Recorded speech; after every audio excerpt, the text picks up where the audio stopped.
Let's look at stress. This term is used a lot, isn't it? I'm stressed out, I've had a stressful day, you are stressing me, she's stressing me, he's stressing me.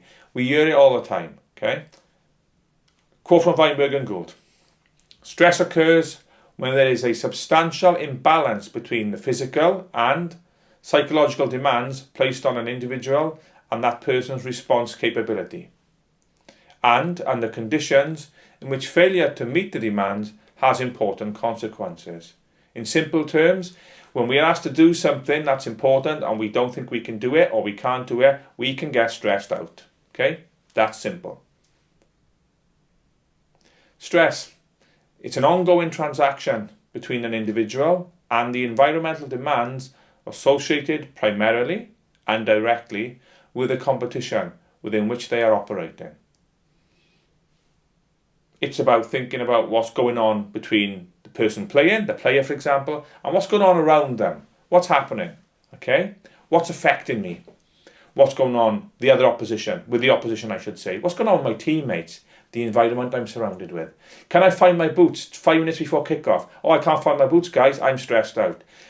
Who's felt that situation, okay? You need to do something important. You might be late for work. You might be late for a date. You might be late for something important for you. And you can't find your car keys.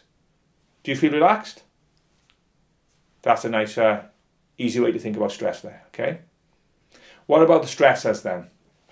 Well, these are the environmental demands associated primarily and directly with the competition within which an individual is operating. Okay, these are quotes, okay, from sports psychologists. The things, in simple terms, that make you feel stressed. Okay, what's going on around you. We can also look at strain. Now, this is an individual's negative, psychological, physical and behavioural response to competition stresses. How we respond to what's going on about and around us. Okay, then let's move on and look at a definition for anxiety. Anxiety is a negative emotional state in which feelings of nervousness, worry and apprehension are associated with activation or arousal of the body. And again, this quote comes from Weinberg and Gould in 2007. I'd also like to present a more specific quotation here, a more specific definition in terms of sport, and that's for competitive anxiety.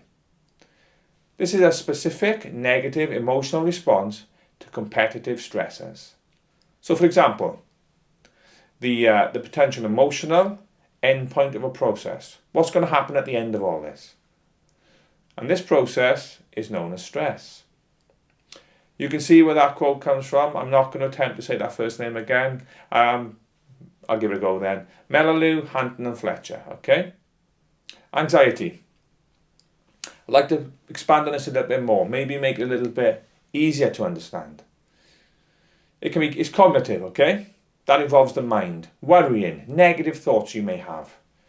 Somatic, well that refers to the body, okay?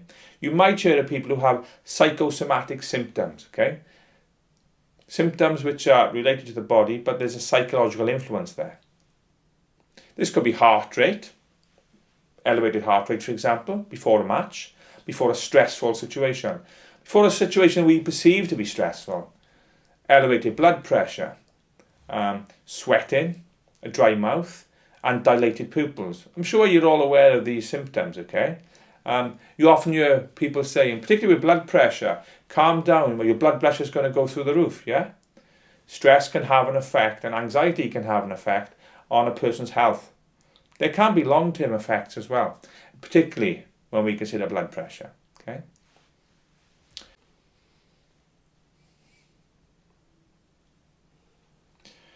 When we consider anxiety, again, we consider it's state anxiety. It's temporary and it changes over time and in terms of circumstances. Opposed to that, we can say trait anxiety. This is a predisposition, okay? It's something that's there, okay? We can say it's innate within a person. We are predisposed to behaving in a particular way in relation to anxiety. What is then the relationship between state and trait anxiety? Now, research has suggested that there's a direct, although not perfect, relationship, okay, that exists between a person's level of trait and state anxiety.